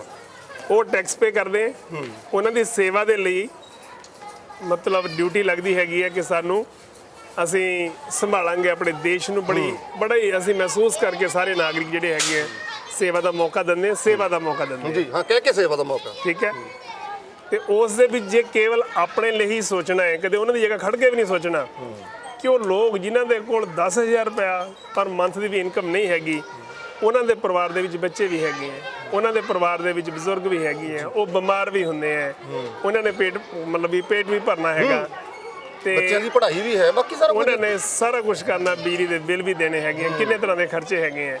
ਜੇ ਉਹਨਾਂ ਦੀ ਜਗ੍ਹਾ ਖੜ ਕੇ ਥੋੜਾ ਜਿਹਾ ਵੀ ਸੋਚ ਲੈਣ ਨਾ, ਉਹ ਕਦੀ ਇਹ ਨਹੀਂ ਉਹਨਾਂ ਦੀ ਜ਼ਮੀਰ ਚੋਂ ਆਤਮਾ ਚੋਂ ਅੰਦਰੋਂ ਆਵਾਜ਼ ਨਿਕਲ ਸਕਦੀ ਕਿ 75,000 ਨਾਲ ਗੁਜ਼ਾਰਾ ਕਿਵੇਂ ਹੋਊਗਾ। ਇਹ ਆਵਾਜ਼ ਤਾਂ ਹੀ ਨਿਕਲਦੀ ਹੈ ਕਿਉਂਕਿ ਅਸੀਂ ਕੇਵਲ ਤੇ ਕੇਵਲ ਸਾਡੀ ਨਿਗਾਹ ਜਿਹੜੀ ਹੈ ਨਾ ਨਿੱਜ ਤੇ, ਉਹ ਨਿੱਜ ਤੇ ਆ ਗਈ। ਸਵੈ ਦੇ ਬਿਨਾਂ ਹੋਰ ਕਿਸੇ ਦੀ ਲਾਈਫ ਦਾ ਕੋਈ ਅਰਥ ਹੀ ਨਹੀਂ ਰਹਿ ਗਿਆ। ਤੇ ਇਸ ਕਰਕੇ ਜਿਹਨੂੰ ਕਹਿੰਦੇ ਆ ਇਹ ਆਚਾਰ ਜਿਹੜਾ ਸੀ ਨਾ, ਇਹ ਜਿਸ ਵੇਲੇ ਵੀ ਉਹਦੇ ਵਿੱਚ ਇੰਨਾ ਸਵਾਰਥ ਆ ਜਾਂਦਾ ਹੈ, ਫਿਰ ਸਮਾਜ ਦੇ ਹਾਲਾਤ ਬਣ ਜਾਂਦੇ ਵੀ ਲੋਕ 2 ਟਾਈਮ ਦੀ ਰੋਟੀ ਨੂੰ ਵੀ ਤਰਸਣ ਲੱਗ ਜਾਂਦੇ ਆ। ਉਸ ਵੇਲੇ ਫਿਰ ਹਾਲਾਤ ਇਹ ਬਣ ਜਾਂਦੇ ਆ ਕਿ ਕੁਪੋਸ਼ਣ ਦਾ ਸ਼ਿਕਾਰ ਹੋ ਕੇ ਤੇ ਜਾਂਦੇ ਹੀ ਜਾਂਦੇ ਆ। ਇਲਾਜ ਤੋਂ ਬਿਨਾਂ ਵੀ ਬਹੁਤ ਲੋਕ ਜਿਹੜੇ ਹੈਗੇ ਆ ਨਾ, ਉਹ ਵਿਚਾਰੇ ਤਰਸਦੇ ਆ, ਇਲਾਜ ਨੂੰ ਤੜਫਦੇ ਹੈਗੇ ਆ। ਕਿੰਨੇ ਹੀ ਲੋਕ ਹੈਗੇ ਆ ਜਿਹੜੇ ਵਿਚਾਰੇ ਕਿ ਬਿਮਾਰੀਆਂ ਕਰਕੇ ਘਰਾਂ ਦੇ ਵਿੱਚ ਜਾਂ ਸੜਕਾਂ ਦੇ ਉੱਤੇ ਰੁਲਦੇ, ਉਹਨਾਂ ਨੂੰ ਐਂਬੂਲੈਂਸ ਵੀ ਨਹੀਂ ਉਠਾ ਰਹੀ। ਭਾਈ ਸਾਹਿਬ ਵਾਲੇ ਮਸਲੇ ਨੂੰ ਦੇਖੋ, ਇਹ ਗੱਲ ਜੇ ਹੁਣ ਨਿਕਲ ਰਹੀ ਹੈ ਕਿ ਸਮਾਲ ਸਕੇਲ ਇੰਡਸਟਰੀ ਦੇ ਵਿੱਚੋਂ ਰੋਜ਼ਗਾਰ ਜਨਰੇਟ ਹੋ ਸਕਦਾ ਹੈ, ਸ਼ਾਇਦ ਤੁਹਾਡੇ ਵਿੱਚੋਂ ਜਾਂ ਦੇਖਣ ਸੁਣਨ ਵਾਲਿਆਂ ਦੇ ਮਨ ਦੇ ਵਿੱਚ ਕਿਤੇ ਇਹ ਗੱਲ ਵੀ ਆ ਸਕਦੀ ਹੈ ਕਿ ਇਹ ਗੱਲਾਂ ਕਰਨ ਦਾ ਇਹਨਾਂ ਨੂੰ ਕੀ ਮਤਲਬ ਜਾਂ ਕੀ ਫਾਇਦਾ। ਇਹ ਤਾਂ ਜਿਹੜੀ ਸੇਵਾ ਕਰ ਰਹੇ ਨੇ ਉਹ ਸੇਵਾ ਹੋਰ ਕਿਸਮ ਦੀ ਨਹੀਂ। ਇਸ ਸੇਵਾ ਨਾਲ ਜੁੜੀਆਂ ਹੋਈਆਂ ਗੱਲਾਂ, ਮਾਨਸਿਕ ਪਰੇਸ਼ਾਨੀਆਂ ਤੋਂ ਲੈ ਕੇ ਮਾਨਸਿਕ ਰੋਗਾਂ ਦੀ ਸਟੇਜ ਤੱਕ ਆ ਜਾਣਾ, ਔਰ ਉਸ ਤੋਂ ਬਾਅਦ ਫਿਰ ਸੁਸਾਈਡ ਤੱਕ ਵਧਣਾ ਜਾਂ ਦੂਜਿਆਂ ਨੂੰ ਨੁਕਸਾਨ ਪਹੁੰਚਾਉਣਾ, ਉਹਨਾਂ ਸਾਰੀਆਂ ਚੀਜ਼ਾਂ ਦੇ ਹੱਲ ਹੀ ਇਹਨਾਂ ਗੱਲਾਂ ਦੇ ਵਿੱਚ ਪਏ ਨੇ ਕਿ ਸੋਸਾਇਟੀ ਨੂੰ ਬਿਹਤਰ ਕਰਨਾ, ਸੋਸਾਇਟੀ ਨੂੰ ਚੰਗਾ ਤੇ ਸੋਹਣਾ ਬਣਾਉਣਾ, ਔਰ ਜਿਨ੍ਹਾਂ ਦੇ ਉੱਤੇ ਜ਼ਿੰਮੇਵਾਰੀਆਂ ਉਹਨਾਂ ਦੇ ਉੱਤੇ ਸਵਾਲ ਚੁੱਕਣੇ। ਇਹ ਇਹਨਾਂ ਗੱਲਾਂ ਦੇ ਵਿੱਚੋਂ ਨਿਕਲ ਕੇ ਆਉਣ ਵਾਲੀ ਚੀਜ਼ ਹੈ ਕਿ ਜੇ ਰੋਜ਼ਗਾਰ ਹੋਣਗੇ, ਜੇ ਉਹਨਾਂ ਦੀ ਆਮਦਨ ਸਹੀ ਹੋਏਗੀ, ਤਾਂ ਉਹ ਨਾ ਡਿਪਰੈਸ਼ਨ ਦਾ ਸ਼ਿਕਾਰ ਹੋਣਗੇ, ਨਾ ਮਾਨਸਿਕ ਰੋਗ ਆਉਣਗੇ, ਤੇ ਨਾ ਸੋਸਾਇਟੀ ਦੇ ਵਿੱਚ ਉਹ ਕਿਸੇ ਕਿਸਮ ਦਾ ਕੀ ਕਹਿ ਸਕਦੇ ਹਾਂ ਆਪਾਂ ਕਿ ਅਪਰਾਧਿਕ ਜਿਹੜੀ ਇੱਕ ਗਤੀਵਿਧੀ ਆ ਉਸ ਵੱਲ ਵੀ ਬੰਦਾ ਕਈ ਵਾਰੀ ਚਲਿਆ ਜਾਂਦਾ ਹੁੰਦਾ। ਮੇਰੇ ਖਿਆਲ 'ਚ ਮਜਬੂਰੀਆਂ ਹੈਗੀਆਂ, ਜਿਸ ਵੇਲੇ ਕੋਈ ਬੰਦਾ ਵਿਚਾਰਾ ਆਪਣੀਆਂ ਮੁੱਢਲੀਆਂ ਲੋੜਾਂ ਨੂੰ ਤਰਸਣ ਲੱਗ ਜਾਂਦਾ ਹੈਗਾ। ਉਹ ਮਤਲਬ ਹਾਲਾਤ ਜਦੋਂ ਇਸ ਤਰ੍ਹਾਂ ਕੋਈ ਹਨੇਰਾ ਹੀ ਹਨੇਰਾ ਦਿਖਦਾ ਤੇ ਉਹਨੂੰ ਉਸ ਵੇਲੇ ਮਜਬੂਰੀ ਕਾਰਨ ਉਹਦੇ ਦਿਮਾਗ ਦੇ ਵਿੱਚ ਜਾਂ ਤਾਂ ਫਿਰ ਉਹਨੂੰ ਇਹ ਹੁੰਦਾ ਮੈਂ ਆਪਣੇ ਆਪ ਨੂੰ ਖਤਮ ਕਰ ਲਾਂ, ਤੇ ਜਾਂ ਉਹਨੂੰ ਸਰਵਾਈਵ ਕਰਨ ਦੇ ਲਈ ਕਿ ਫਿਰ ਉਹ ਜਿਹੜਾ ਕੰਮ ਕਰਨਾ ਪੈਂਦਾ ਉਹਨੂੰ ਫੋਰਸ ਕਰ ਰਹੇ ਆ, ਹਾਲਾਤ ਫੋਰਸ ਕਰ ਰਹੇ ਆ, ਉਹਨੂੰ ਕੋਈ ਹੱਲ ਨਹੀਂ ਦਿਖਦਾ, ਨਾ ਹੀ ਉਹਨੂੰ ਉਸ ਤਰੀਕੇ ਨਾਲ ਕੋਈ ਅਪਰਚੁਨਿਟੀ ਉਹ ਮਿਲ ਰਹੀ ਹੈ। ਤੇ ਦੂਜੀ ਜਿਹੜੀ ਗੱਲ ਇੰਟੈਲੈਕਚੁਅਲ ਡਿਸੇਬਿਲਿਟੀ ਦੀ ਹੈ, ਜਿਹਨੂੰ ਅਸੀਂ ਕਹਿੰਦੇ ਸਪੈਸ਼ਲੀ ਏਬਲ ਬੱਚੇ ਪੈਦਾ ਹੋ ਗਏ, ਸਾਨੂੰ ਬਹੁਤ ਘੱਟ ਅਵੇਅਰ ਕੀਤਾ ਜਾਂਦਾ ਇਹ ਬੱਚੇ ਇਦਾਂ ਕਿਉਂ ਪੈਦਾ ਹੋ ਗਏ। ਜਿਸ ਵੇਲੇ ਮਤਲਬ ਕਹਿ ਲਓ ਪ੍ਰੈਗਨੈਂਸੀ ਤੋਂ ਪਹਿਲਾਂ ਉਸ ਵੇਲੇ ਜਿਹੜੀ ਸਾਨੂੰ ਅਵੇਅਰਨੈਸ ਦੀ ਲੋੜ ਹੈਗੀ ਹੈ ਕਿ ਇਹੋ ਜਿਹੀ ਡਾਈਟ ਚਾਹੀਦੀ ਹੈ, ਤੇ ਜੋ ਪ੍ਰੈਗਨੈਂਸੀ ਦੌਰਾਨ ਕਿਹੜੀਆਂ ਚੀਜ਼ਾਂ ਦੀ ਸਾਵਧਾਨੀ ਵਰਤਣੀ ਹੈ, ਕਿਹੋ ਜਿਹੇ ਅਸੀਂ ਕਿਸ ਤਰੀਕੇ ਨਾਲ ਮਤਲਬ ਬਚਣਾ ਹੈ ਕਿ ਅਸੀਂ ਉਹੋ ਜਿਹੇ ਐਂਟੀਬਾਇਓਟਿਕ ਜਾਂ ਕੁਛ ਹੋਰ ਬਹੁਤ ਸਾਰੀਆਂ ਚੀਜ਼ਾਂ, ਕਿਹੋ ਜਿਹਾ ਇਨਵਾਇਰਨਮੈਂਟ ਚਾਹੀਦਾ ਹੈਗਾ ਸਾਨੂੰ, ਉਹ ਚੀਜ਼ਾਂ ਪ੍ਰਤੀ ਜਿਸ ਵੇਲੇ ਆਪਾਂ ਗੱਲ ਕਰਦੇ ਹਾਂ ਡਿਊਰਿੰਗ ਪ੍ਰੈਗਨੈਂਸੀ ਤੇ ਜਿਸ ਵੇਲੇ ਡਿਲੀਵਰੀ ਦਾ ਟਾਈਮ ਹੁੰਦਾ, ਉਸ ਵੇਲੇ ਕਿਹੜੇ ਕਾਰਨ ਹੁੰਦੇ ਆ ਜਿਹਦੇ ਕਰਕੇ ਕਈ ਵਾਰ ਇਹ ਬੱਚਾ ਜਿਹੜਾ ਹੈਗਾ ਉਹਦੀ ਸਪੈਸ਼ਲ ਬੱਚਾ ਮਤਲਬ ਉਹ ਇਹ ਸ਼ੇਪ ਲੈ ਲੈਂਦਾ ਹੈ। ਉਹਦੇ ਵਿੱਚ ਡਿਲੀਵਰੀ ਦੌਰਾਨ ਕਿਹੜੀ ਚੀਜ਼ ਦਾ ਧਿਆਨ ਰੱਖਣਾ ਚਾਹੀਦਾ ਹੈ। ਮੈਨੂੰ ਲੱਗਦਾ ਪਹਿਲੀ ਗੱਲ ਤਾਂ ਇਸ ਚੀਜ਼ ਦੀ ਅਵੇਅਰਨੈਸ ਨਹੀਂ ਕਿ ਨਰਸ ਨੇ ਉਸ ਵੇਲੇ ਕਿਸ ਤਰੀਕੇ ਨਾਲ ਧਿਆਨ ਰੱਖਣਾ ਉਸ ਬੱਚੇ ਨੂੰ। ਸੇਮ ਟਾਈਮ ਜਿਸ ਵੇਲੇ ਸਾਰਾ ਕੁਝ ਮਾਂ ਦੇ ਸਰੀਰ ਤੋਂ ਮਿਲ ਰਿਹਾ ਸੀ ਉਹਨੂੰ ਅਲੱਗ ਕੀਤਾ, ਤੇ ਸੇਮ ਟਾਈਮ ਹੀ ਉਸ ਨੂੰ ਜਿਹੜੀ ਹੈ ਪ੍ਰੋਪਰ ਉਹਦੀ ਆਕਸੀਜਨ ਉਹਦੀ ਕਹ ਲਓ ਵੀ ਬੋਡੀ 'ਚ ਸਾਰੇ ਬ੍ਰੇਨ ਤੇ ਫਿਜ਼ੀਕਲ ਤੇ ਮੈਂਟਲ ਹੈ ਨਾ ਲਾਈਕ ਸਾਰੀ ਗਰੋਥ ਦੇ ਲਈ ਉਹਨੂੰ ਇੱਕਦਮ ਮਿਲਣੀ ਚਾਹੀਦੀ ਹੈ। ਉਹਨੂੰ ਯਕੀਨੀ ਬਣਾਉਣਾ, ਉਹਨੂੰ ਮੇਕ ਸ਼ੋਰ ਕਰਨਾ, ਇਹਦੇ ਲਈ ਡਾਕਟਰ ਨੇ ਤੇ ਨਰਸ ਨੇ ਆਪਣੀ ਕਿੰਨੀ ਇਮਾਨਦਾਰੀ ਨਾਲ ਤੇ ਉੱਥੇ ਜਿਹੜੀ ਡਿਊਟੀ ਨਿਭਾਉਣੀ ਹੈ ਉਹਦੇ ਪ੍ਰਤੀ ਪਹਿਲੀ ਗੱਲ ਤਾਂ ਸਾਡੀ ਪਬਲਿਕ ਨੂੰ ਅਵੇਅਰਨੈਸ ਬਹੁਤ ਘੱਟ ਕੀਤੀ ਗਈ ਹੈ। ਉਹ ਸਾਰਾ ਕੁਝ ਫਿਰ ਸਿਸਟਮ ਨਾਲ ਜੁੜਿਆ ਹੋਇਆ, ਸਿਸਟਮ ਨੂੰ ਚਲਾਉਣ ਵਾਲਿਆਂ ਨਾਲ ਜੁੜਿਆ। ਇਸ ਕਰਕੇ ਮਤਲਬ ਜੇ ਅਸੀਂ ਚਾਹੁੰਦੇ ਹਾਂ ਕਿ ਸਾਡੇ ਇਹ ਕੋਈ ਸੋਲੂਸ਼ਨ ਨਹੀਂ ਹੈ ਜੋ ਅਸੀਂ ਕਰ ਰਹੇ ਹਾਂ, ਇਹ ਤਾਂ ਇੱਕ ਸ਼ਾਰਟ ਟਰਮ ਹੈ ਨਾ ਵੀ ਸਾਡੇ ਮਹੱਤਵਪੂਰਨ ਪੱਖ ਹੈ ਜੀ। ਇਹ ਸੋਲੂਸ਼ਨ ਨਹੀਂ ਹੈ, ਸ਼ਾਰਟ ਟਰਮ ਇੱਕ ਸਟੇਜ ਹੈ। ਇਹਦਾ ਸ਼ਾਰਟ ਟਰਮ ਹੈ ਕਿ ਤੁਸੀਂ ਬੱਚੇ ਜਿਹੜੇ ਹੈਗੇ ਆ ਉਹਨਾਂ ਦੀ ਇੱਕਦਮ ਕੋਈ ਬਜ਼ੁਰਗ ਮਿਲ ਗਿਆ, ਘਰ ਦਾ ਰਸਤਾ ਭੁੱਲ ਗਿਆ, ਆਪਣੇ ਘਰ 'ਚ ਪਿਆ ਤੜਫ ਰਿਹਾ, ਕੋਈ ਨੌਜਵਾਨ ਹੈ, ਟ੍ਰੈਜਡੀ ਹੋ ਗਈ ਘਰ ਦੇ ਵਿੱਚ, ਕੋਈ ਵੀ ਕਿਸੇ ਕਾਰਨ ਵੀ ਇਸ ਤਰ੍ਹਾਂ ਦੇ ਹਾਲਾਤਾਂ 'ਚ ਪਹੁੰਚ ਗਿਆ, ਉਹਨੂੰ ਰੀਹੈਬਿਲਿਟੇਟ ਕਰਨ ਦੀ ਕੋਸ਼ਿਸ਼, ਇਹਦੇ ਨਾਲ ਤੁਸੀਂ 1000 ਨੂੰ ਕਰ ਲੋਗੇ, 2000 ਨੂੰ ਕਰ ਲੋਗੇ, 10000 ਨੂੰ ਕਰ ਲੋਗੇ। ਮੈਂ ਕਹਿ ਰਿਹਾ ਲੱਖਾਂ ਦੀ ਗਿਣਤੀ ਜਿਹੜੀ ਹੈ ਨਾ ਇੱਕ ਸਟੇਟ ਦੇ ਵਿੱਚ ਕਿਸੇ ਵੇਲੇ ਵੀ ਸੁਸਾਈਡ ਕਰ ਸਕਦੀ ਹੈ। ਬਹੁਤ ਮਤਲਬ ਗੰਭੀਰ ਵਿਸ਼ਾ ਹੈ ਜਿਹਨੂੰ ਕਿ ਤੁਰੰਤ ਬੜੀ ਕਹਿ ਲਓ ਵੀ ਗੰਭੀਰਤਾ ਨਾਲ ਵਿਚਾਰਨ ਦੀ ਤੇ ਉਸ ਦੇ ਉੱਤੇ ਵਰਕ ਕਰਨ ਦੀ ਲੋੜ ਹੈਗੀ ਆ। ਅਦਰਵਾਈਜ਼ ਫਿਰ ਮਤਲਬ ਜੇ ਆਪਾਂ ਕਹੀਏ ਵਿਕਾਸ ਤੇ ਫਿਰ ਉਸ ਤੋਂ ਬਾਅਦ ਤਾਂ ਮਤਲਬ ਬਹੁਤ ਬੜੇ ਸਵਾਲੀਆ ਚੀਜ਼ ਨੇ। ਸੜਕਾਂ ਬਣਾਉਣੀਆਂ ਵਿਕਾਸ ਨਹੀਂ। ਤੁਸੀਂ ਬੱਚਿਆਂ ਦੀ ਆਪਣੀ ਗੱਲ ਚੱਲ ਪਈ, ਬੱਚਿਆਂ ਦੀ ਔਰਤ ਦੀ ਗੱਲ ਚੱਲ ਪਈ ਹੈ ਨਾ, ਡਿਲੀਵਰੀ ਦੀ ਗੱਲ ਚੱਲ ਪਈ, ਪ੍ਰੈਗਨੈਂਸੀ ਦੀ। ਇੱਕ ਚਿੱਠੀ ਸਾਡੇ ਕੋਲ ਹੋਰ ਹੈ ਜੀ, ਇਸ ਜ਼ਿਲ੍ਹੇ ਬਰਨਾਲੇ ਤੋਂ ਆਈ ਹੋਈ ਹੈ, ਸੰਸਥਾ ਨੂੰ ਪ੍ਰਭ ਆਸਰਾ ਦੇ ਨਾਮ ਤੇ, ਭਾਈ ਸ਼ਮਸ਼ੇਰ ਸਿੰਘ ਜੀ ਹੋਰਾਂ ਦੇ ਨਾਮ ਤੇ। ਬਰਨਾਲੇ ਦਾ ਪਿੰਡ ਹੈ ਜੀ ਰੂੜੇ ਕੇ ਕਲਾਂ, ਵੱਡਾ ਪਿੰਡ ਹੈ। ਉੱਥੋਂ ਇੱਕ ਬੀਬੀ ਹੈ ਜਿਹੜੀ ਉਹ ਚਿੱਠੀ ਲਿਖਦੀ ਹੈ। ਬੀਬੀ ਦਾ ਨਾਮ ਹੈ ਬੀਬੀ ਦਾ ਨਾਮ ਹੈ ਜਗਜੀਤ ਕੌਰ। ਇਹ 35 ਸਾਲਾਂ ਦੀ ਵਿਧਵਾ ਹੈ। ਇਹਨਾਂ ਦੇ ਪਤੀ ਦੀ ਮੌਤ 2015 ਮੇਰੇ ਖਿਆਲ 15 ਦੇ ਵਿੱਚ ਹੋ ਗਈ ਸੀ। ਉਹ ਲਿਖ ਰਹੀ ਹੈ ਕਿ ਉਸ ਦੇ 3 ਬੱਚੇ ਹੈ। ਇੱਕ ਬੱਚੇ ਦਾ ਨਾਮ ਹੈ ਲਵਪ੍ਰੀਤ ਕੌਰ, ਉਮਰ 15 ਸਾਲ। ਦੂਸਰਾ ਬੱਚਾ ਹੈ ਮਨਵੀਰ ਕੌਰ, ਉਮਰ 13 ਸਾਲ ਤੇ ਸੁਖਚੈਨ ਸਿੰਘ, ਉਮਰ 10 ਸਾਲ। 3 ਬੱਚੇ। ਅੱਗੇ ਉਹ ਲਿਖਦੀ ਹੈ ਕਿ ਮੇਰੇ ਤਿੰਨੋਂ ਬੱਚੇ ਮਾਨਸਿਕ ਤੌਰ ਤੇ ਅਤ ਬਿਮਾਰ ਹਨ, ਮਾਨਸਿਕ ਤੌਰ ਤੇ ਅਤ ਬਿਮਾਰ। ਤੇ ਬੱਚਿਆਂ ਦੀ ਫੁਲਵਾੜੀ ਦੇ ਵਿੱਚ ਆਪਾਂ ਖੜੇ ਹਾਂ ਤੇ ਇਹ ਇੱਕ ਭੈਣ ਉੱਥੋਂ ਲਿਖ ਰਹੀ ਹੈ ਤੇ ਉਹ ਕਹਿੰਦੀ ਹੈ ਕਿ ਇਹ ਬੱਚਿਆਂ ਦੀ ਮਾਨਸਿਕ ਬਿਮਾਰੀ ਕਰਕੇ ਉਹ ਹਮੇਸ਼ਾ ਘਰੇ ਰਹਿੰਦੀ ਹੈ ਕਿਉਂਕਿ ਬੱਚੇ ਨੂੰ ਸਪੈਸ਼ਲ ਕੇਅਰ ਦੀ ਲੋੜ ਹੈ। ਤੇ ਹੁਣ ਉਹਨੇ ਅਰਜ਼ੋਈ ਪਾਈ ਹੈ ਕਿ ਇਹਨਾਂ ਬੱਚਿਆਂ ਨੂੰ ਬਈ ਰੱਖ ਲਓ ਆਪਣੀ ਸੰਸਥਾ ਦੇ ਵਿੱਚ, ਮੈਨੂੰ ਜਾਂ ਮੇਰੇ ਪਰਿਵਾਰ ਨੂੰ, ਯਾਨੀ ਕਿ ਉਹਦੇ ਪੇਕੇ ਪਰਿਵਾਰ ਨੂੰ ਕੋਈ ਇਤਰਾਜ਼ ਨਹੀਂ ਹੈ। ਔਰ ਹਾਲਾਤ ਗਰੀਬ ਨੇ, ਬਹੁਤ ਘਰੋਂ ਫਾਕਾ ਕੱਟ ਰਹੀ ਹੈ। ਇਹ ਲਿਖਿਆ ਹੋਇਆ ਤੇ ਸਰਕਾਰ ਨੂੰ ਹੈ, ਸਰਕਾਰ ਨੂੰ, ਮਾਨਯੋਗ ਡਿਪਟੀ ਕਮਿਸ਼ਨਰ ਸਰਕਾਰ ਨੂੰ, ਪਰ ਪਹੁੰਚ ਰਿਹਾ ਪ੍ਰਭ ਆਸਰਾ ਦੇ ਕੋਲ। ਅਸੀਂ ਕੋਸ਼ਿਸ਼ ਕਰ ਰਹੇ ਹਾਂ ਹੁਣ ਇਹਨਾਂ ਦੀ ਹੈਲਪ ਕਰਨ ਦੀ, ਇੱਥੇ ਜਗ੍ਹਾ ਬਣਾਉਣ ਦੀ ਜੀ, ਕਿਉਂਕਿ ਉਹਨਾਂ ਨੇ ਕਿਹਾ ਸੀ ਵੀ ਸਰਕਾਰ, ਕਿਉਂਕਿ ਗੌਰ ਤਾਂ ਹੁਣ ਗਵਰਨਮੈਂਟ ਕਰ ਸਕਦੀ ਹੈ ਏਡੀ ਵੱਡੀ ਸ਼ਕਤੀ, ਗਵਰਨਮੈਂਟ ਨੇ ਕਰ ਸਰਕਾਰਾਂ ਕੋਈ ਸਬਸਿਟਿਊਟ ਤੇ ਹੁੰਦਾ ਨਹੀਂ। ਇਸ ਵੇਲੇ ਜੇਕਰ ਗਈ ਹੈ ਨਾ ਵੀ ਸਾਡੇ ਕੋਲ ਇੱਕਦਮ ਅਸੀਂ ਇੰਨੇ, ਹੁਣ ਜੇ ਆਪਾਂ ਇਹਨਾਂ ਬੱਚਿਆਂ ਦੀ ਵੀ ਗੱਲ ਕਰੀ, ਜਿਸ ਬੱਚਿਆਂ ਮਾਰੇ, ਜਿਹਨਾਂ ਬੱਚਿਆਂ ਮਾਰੇ ਆਈ ਹੈ, ਇਹਨਾਂ ਦੇ ਸਾਨੂੰ ਨੇੜੇ ਹੋ ਕੇ ਹਾਲਾਤ ਜਦੋਂ ਅਸੀਂ ਦੇਖਦੇ ਹਾਂ, ਮਾਵਾਂ ਦੇ ਕੋਲੋਂ ਇਹ ਆਵਾਜ਼ ਵੀ ਨਿਕਲਦੀ, ਸਾਨੂੰ ਪਤਾ ਨਹੀਂ ਲੱਗਦਾ ਅਸੀਂ ਕੀ ਕਰੀਏ। ਜੇਕਰ ਅਸੀਂ ਬਾਹਰ ਕੰਮ ਕਰਨ ਵਾਸਤੇ ਮੈਂ ਨਹੀਂ ਨਿਕਲਦੀ ਤੇ ਫਿਰ ਇਹਨਾਂ ਨੂੰ ਰੋਟੀ ਕਿੱਦਾਂ ਖਿਲਾਵਾਂ। ਇਹ ਸ਼ਬਦ ਵੀ ਮੈਨੂੰ ਕਈ ਵਾਰ ਸੁਣਨ ਨੂੰ ਮਿਲਦੇ ਆ, ਕਹਿੰਦੇ ਨਾ ਤੇ ਅਸੀਂ ਮਾਰ ਸਕਦੇ ਹਾਂ ਤੇ ਨਾ ਹੀ ਸਾਨੂੰ ਕੋਈ ਹੱਲ ਦਿਖਦਾ। ਇਹ ਮਾਵਾਂ ਕੋਲੋਂ ਜਿਹੜੇ ਸ਼ਬਦ ਨਿਕਲਣੇ, ਕਿੰਨਾ ਕੁ ਉਹਨਾਂ ਦਾ ਮਾਨਸਿਕ ਪੀੜਾ ਦਾ ਅੰਦਾਜ਼ਾ ਆਪਾਂ ਕਿਵੇਂ ਲਾਵਾਂਗੇ। ਤੇ ਇਹਨਾਂ ਦੀ ਗਿਣਤੀ ਨਾ ਮਤਲਬ ਜਿਵੇਂ ਅਸੀਂ ਕਹਿੰਦੇ ਆ ਨਾ ਵੀ ਮੈਂ ਕਿਹਾ 1% ਹੈਗੀ ਆ, ਕਹਿੰਦੇ ਨਹੀਂ ਜੀ 3% ਹੈ। 3% ਦੇ ਵਿੱਚ ਜੇ ਆਪਾਂ ਦੇਖੀਏ ਵੀ ਇਹ ਨਾਗਰਿਕ ਹੈ ਤੇ 3% ਲੋਕਾਂ ਦੇ ਲਈ ਹੁਣ ਕਰੋੜਾਂ ਦੀ ਆਬਾਦੀ ਦੇ ਸਟੇਟ ਦੇ ਵਿੱਚ 3% ਗਏ ਵੀ ਲੱਖਾਂ 'ਚ ਪਹੁੰਚ ਗਏ। ਬਿਲਕੁਲ ਇਹ ਲੱਖਾਂ ਦੇ ਵਿੱਚ ਮਤਲਬ ਐਡੀ ਵੱਡੀ ਲੋੜ ਹੈ। ਹੁਣ ਮੰਨ ਲਓ ਕੋਈ ਬੱਚਾ ਵੱਡਾ ਵੀ ਹੋ ਗਿਆ, ਜਿਸ ਵੇਲੇ ਉਹ ਇੰਟੈਲੈਕਚੁਅਲੀ ਥੋੜਾ ਵੀਕ ਹੈ ਤੇ ਉਸ ਤੋਂ ਬਾਅਦ ਮਾਂ-ਬਾਪ ਨੇ ਤਾਂ ਚਲੇ ਹੀ ਜਾਣਾ ਦੁਨੀਆ ਤੇ, ਤੇ ਉਸ ਤੋਂ ਬਾਅਦ ਉਹ ਕਿੱਥੇ ਜਾਏਗਾ ਲੜਕਾ ਤੇ ਕਿੱਥੇ ਜਾਏਗੀ ਉਹ ਲੜਕੀ, ਇਹ ਕਿੱਥੇ ਜਾਣਗੇ, ਨਾਲੇ ਕੌਣ ਸੋਚੇਗਾ। ਇਹਨਾਂ ਦਾ ਕਿੱਸਾ ਵੱਖ ਨਹੀਂ ਹੈਗਾ, ਇਹਨਾਂ ਦਾ ਹਿੱਸਾ, ਕਿਉਂਕਿ ਇਸ ਸਟੇਟ ਦੇ ਵਿੱਚ ਇਹਨਾਂ ਨੇ ਜਨਮ ਲਿਆ ਤੇ ਪੁਕਾਰ ਕਰਦੇ ਆ ਸਰਕਾਰ ਨੂੰ। ਅਸੀਂ ਮੰਨ ਲੈਂਦੇ ਹਾਂ ਕਿ ਅਸੀਂ ਹੋਰ ਬਿਲਡਿੰਗ ਜਲਦੀ ਜਿਹੜੀਆਂ ਬਣਾ ਰਹੇ ਹਾਂ ਵੀ ਇਹਦੇ ਵਿੱਚ ਅਸੀਂ ਠੀਕ ਹੈ ਮਤਲਬ 100 ਬੱਚਿਆਂ ਦਾ ਹੋਰ ਜਲਦੀ ਇੰਤਜ਼ਾਮ ਕਰ ਲਾਂਗੇ, ਤੇ ਜਿਹੜੇ ਉਸ ਤੋਂ ਬਾਅਦ ਆਉਣਗੇ ਉਹ ਜਿਹੜੇ ਉਸ ਤੋਂ ਬਾਅਦ ਜਿਹੜੇ ਹੋਰ ਵੱਧ ਰੁਲ ਰਹੇ ਉਹ ਕਿੱਥੇ ਜਾਣਗੇ। ਇਸ ਕਰਕੇ ਕਿੰਨੀ ਕੁ ਦੇਰ ਇਹਨਾਂ ਜ਼ਿੰਮੇਵਾਰੀਆਂ ਤੋਂ ਭੱਜ ਕੇ ਅਸੀਂ ਆਪਣੇ ਲਾਈਕ ਜਸਟਿਸ ਕਰ ਸਕਦੇ ਹਾਂ ਆਪਣੇ ਨਾਗਰਿਕ ਦੇ ਨਾਲ। ਤੇ ਜੇ ਇਹਨਾਂ ਨੂੰ ਆਪਾਂ ਨਜ਼ਰਅੰਦਾਜ਼ ਕੀਤਾ, ਆਪਣੇ ਬਜ਼ੁਰਗ ਸਾਡੇ ਜਿਹੜੇ ਹੈਗੇ ਆਪਣੀ ਸੰਭਾਲ ਤੋਂ ਮਥਾਜ ਹੋ ਗਏ ਕਿਸੇ ਵੀ ਕਾਰਨ, ਡਿਪਰੈਸ਼ਨ 'ਚ ਆਏ, ਇੰਟੈਲੈਕਚੁਅਲ ਕਹ ਲਓ ਵੀ ਡਿਸੇਬਿਲਟੀ ਵਾਲੇ, ਇਹਨਾਂ ਨੂੰ ਜੇ ਨਜ਼ਰਅੰਦਾਜ਼ ਆਪਾਂ ਨੇ ਬਿਲਕੁਲ ਹੀ ਇਸ ਤਰੀਕੇ ਨਾਲ ਕਰ ਦਿੱਤਾ, ਕਿਉਂਕਿ ਹਾਈ ਕੋਰਟ ਦੇ ਵਿੱਚ ਵੀ ਇਹ ਚੀਜ਼ ਡਿਸਕਸ ਜਦੋਂ ਹੋਈ ਸੀ, ਉਹਨਾਂ ਨੇ ਤੁਰੰਤ ਇਹ ਕਹਿੰਦੇ ਸਾਡੇ ਕੋਲ ਇੱਕ ਹੋਮ ਹੈਗਾ ਕਪੂਰਥਲੇ ਵਿੱਚ, ਉਹਨਾਂ ਨੇ ਤੁਰੰਤ ਇਸ ਦਾ ਸਰਵੇ ਕਰਕੇ ਤੇ ਇਹ ਗੱਲ ਮਤਲਬ ਔਨ ਰਿਕਾਰਡ ਹੈ ਕਿ ਤੁਰੰਤ ਪੰਜਾਬ ਦੇ ਵਿੱਚ 2000 ਸੈਂਟਰ ਇਹੋ ਜਿਹੇ ਹੋਣੇ ਚਾਹੀਦੇ। ਹਾਂ, ਮਾਨਯੋਗ ਹਾਈ ਕੋਰਟ ਨੇ ਗੱਲ ਕਹੀ ਹੈ ਪੰਜਾਬ ਸਰਕਾਰ। ਇਹ ਸਾਡੇ ਕੋਲ ਔਨ ਰਿਕਾਰਡ ਹੈਗੀ ਇਹ ਗੱਲ, ਇਹ ਹੈਗੀ 2013 ਦੀ ਗੱਲ, 2000 ਸੈਂਟਰ ਚਾਹੀਦੇ ਹੈਗੇ। 10 ਸਾਲ ਹੋ ਚੱਲੇ ਜੀ, ਅਸੀਂ 22 ਨੂੰ ਕ੍ਰਾਸ ਕਰਨ ਲੱਗੇ। ਤੇ ਫਿਰ ਤੁਸੀਂ ਅੰਦਾਜ਼ਾ ਲਾ ਲਓ ਵੀ ਜਿਹੜੇ ਦੂਜੇ ਸੈਂਟਰ ਹੈ ਜਿਨ੍ਹਾਂ ਦੀ ਆਪਾਂ ਗੱਲ ਕਰਦੇ ਸੀ ਵੀ ਜਿਹੜੇ ਡਿਪਰੈਸ਼ਨ 'ਚ ਗਏ ਲੋਕ ਇਸ ਹੱਦ ਤੱਕ ਡਿਸਟਰਬ ਹੋ ਚੁੱਕੇ ਹੈ ਕਿ ਉਹ ਕਿਸੇ ਵੇਲੇ ਵੀ ਸੁਸਾਈਡ ਕਰ ਸਕਦੇ ਹੈ। ਉਹਨਾਂ ਦੀ ਗਿਣਤੀ ਲੱਖਾਂ ਦੇ ਵਿੱਚ ਹੈ, ਕੋਈ 1 ਲੱਖ ਦੀ ਗੱਲ ਨਹੀਂ ਆਪਾਂ ਗੱਲ ਕਰ ਰਹੇ। ਜੇ ਆਪਾਂ 1% ਵੀ ਲਾ ਲਈਏ, ਜਿਹੜਾ ਡਿਪਰੈਸ਼ਨ ਰੇਟ ਇੰਨਾ ਜ਼ਿਆਦਾ ਹੈ, ਉਹਦੇ ਵਿੱਚੋਂ ਜਿਹਨਾਂ ਨੂੰ ਹਸਪੀਟਲਾਈਜ਼ ਕਰਨ ਦੀ ਲੋੜ ਹੈਗੀ ਹੈ, ਜੇ ਆਪਾਂ 1% ਵੀ ਲਗਾ ਲਈਏ ਤਾਂ ਵੀ ਉਹ ਮਤਲਬ 2 ਲੱਖ ਲੋਕ ਬਣ ਜਾਣਗੇ। ਤੇ 2 ਲੱਖ ਦਾ ਇੱਕ ਸਟੇਟ ਦੀ ਗੱਲ ਕਰ ਰਹੇ ਹਾਂ ਅਸੀਂ, ਮੈਂ ਫੇਰ ਕਹਿ ਰਿਹਾ ਭੁਲੇਖੇ 'ਚ ਨਾ ਪਾ ਰਹੀਏ, ਇੰਡੀਆ ਦੇ ਵਿੱਚ 40,000 ਦੀ ਤਾਂ ਨਹੀਂ ਹੈਗੀ ਹੈ ਹੀ ਨਹੀਂ ਇੰਡੋਰ ਮਤਲਬ ਫੈਸਿਲਿਟੀ। ਇਹ ਤਾਂ ਮਤਲਬ ਗੱਲਾਂ ਹੀ ਨੇ। ਠੀਕ ਹੈ, ਨਹੀਂ ਹੈਗੀ। ਮੈਂ ਤੁਹਾਨੂੰ ਰੋਕੂੰਗਾ ਭਾਈ ਸਾਹਿਬ, ਪਿਆਰੇ ਦਰਸ਼ਕੋ, ਇਹ ਵਿਸ਼ਾ ਬਹੁਤ ਮਹੱਤਵਪੂਰਨ ਤੇ ਬਹੁਤ ਵੱਡਾ ਹੈ।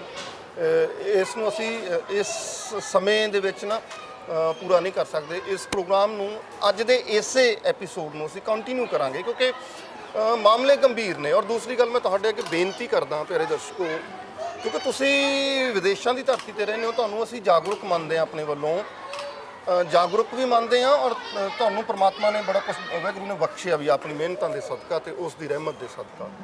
ਜਦੋਂ ਇਹ ਸਾਡੇ ਸਿਆਸੀ ਆਗੂ ਤੁਹਾਡੇ ਕੋਲੇ ਫੇਰੀਆਂ ਪਾਉਣ ਆਉਂਦੇ ਆ ਵਿਦੇਸ਼ਾਂ ਦੇ ਵਿੱਚ, ਇਹਨਾਂ ਵਿਸ਼ਿਆਂ ਨੂੰ, ਇਹਨਾਂ ਬੱਚਿਆਂ ਨੂੰ ਧਿਆਨ ਦੇ ਵਿੱਚ ਰੱਖਦੇ ਹੋਏ, ਇਹ ਸਾਡੇ ਨਾਗਰਿਕ ਨੇ, ਉਹਨਾਂ ਬਜ਼ੁਰਗ ਜਿਹੜੇ ਤੁਹਾਨੂੰ ਅਸੀਂ ਦਿਖਾਉਂਦੇ ਆ ਸਮੇਂ-ਸਮੇਂ ਦੇ ਉੱਤੇ ਪ੍ਰਭ ਆਸਰਾ ਵਰਗੀ ਸੰਸਥਾ ਦੇ ਵਿੱਚ, ਉਹਨਾਂ ਨੂੰ ਧਿਆਨ ਦੇ ਵਿੱਚ ਰੱਖਦੇ ਹੋਏ ਸਾਡੇ ਇਹਨਾਂ ਸਿਆਸਤਦਾਨਾਂ ਨੂੰ ਸਵਾਲ ਕਰਿਆ ਕਰੋ, ਕਿਉਂਕਿ ਨੀਤੀ ਸੰਵਿਧਾਨ ਦੇ ਵਿੱਚ ਬਣੀ ਹੋਈ ਹੈ। ਉਹਨਾਂ ਦੀ ਨੀਅਤ ਕੀ ਹੈ, ਇਹ ਸਵਾਲ ਤੁਸੀਂ ਪੁੱਛੋ। ਤੁਸੀਂ ਪੁੱਛੋਗੇ, ਉਹਨਾਂ ਦੇ ਉੱਤੇ ਦਬਾਅ ਪਏਗਾ। ਉਸੇ ਦਬਾਅ ਦੇ ਵਿੱਚੋਂ ਸੋਸਾਇਟੀ ਦੀ ਬਿਹਤਰੀ ਦੇ ਲਈ, ਇਹਨਾਂ ਸੰਸਥਾਵਾਂ ਦੀ ਬਿਹਤਰੀ ਦੇ ਲਈ ਕੁਛ ਨਾ ਕੁਛ ਕਰਨ ਦੀ ਉਹਨਾਂ ਦੀ ਜਿਹੜੀ ਨੀਅਤ ਹੈ ਉਹ ਸ਼ਾਇਦ ਚੇਤਨ ਹੋ ਜਾਵੇ, ਜਾਗਰੂਕ ਹੋ ਜਾਵੇ। ਅੱਜ ਦੇ ਇਸੇ ਵਿਸ਼ੇ ਨੂੰ ਕੰਟੀਨਿਊ ਰੱਖਾਂਗੇ। ਅੱਜ ਦੇ ਇਸੇ ਵਿਸ਼ੇ ਨੂੰ ਹੋਰ ਵਿਸਥਾਰ ਨਾਲ ਸਮਝਣ ਦੀ, ਜਾਚਣ ਦੀ, ਘੋਖਣ ਦੀ ਕੋਸ਼ਿਸ਼ ਕਰਾਂਗੇ। ਫਿਲਹਾਲ ਵਕਤ ਤੁਹਾਡੇ ਤੋਂ ਵਿਦਾ ਲੈਣ ਦਾ ਹੋਇਆ। ਦਿਓ ਇਜਾਜ਼ਤ। ਤੰਦਰੁਸਤ ਰਹੋ, ਹੱਸਦੇ ਵਸਦੇ ਰਹੋ। ਸਤਿ ਸ਼੍ਰੀ ਅਕਾਲ।